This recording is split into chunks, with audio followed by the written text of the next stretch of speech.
kind of coming into the Olympics in a couple of months. And, we have Simone Biles that so many girls also look up to. But what is it like? I mean, you being at the top of your game for so long and seeing her at the top of her game for so long, what does that take as an athlete to kind of stay at that level consistently?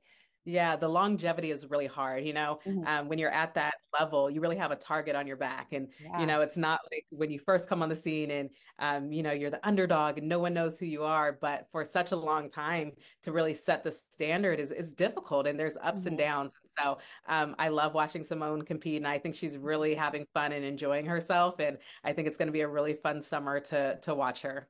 Definitely. And when you said something interesting that, sometimes female athletes, when they're at the top of their game, they have a target on their back.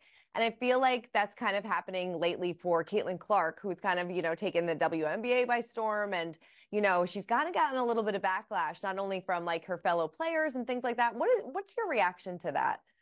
Oh gosh, I think that, it's such an incredible moment in women's sports and Mhm. everyone is kind of taking notice. And I think that this is kind of the culture of women's sports. I think people think that kind of women's sports should be different than men's. And, we get chippy too and we like to play hard. And so I think it's Right. showing the world that like all of these things are normal and they happen. And, of course, you don't want to see anything go in a negative direction, but we do want to see that the girls can play hard too.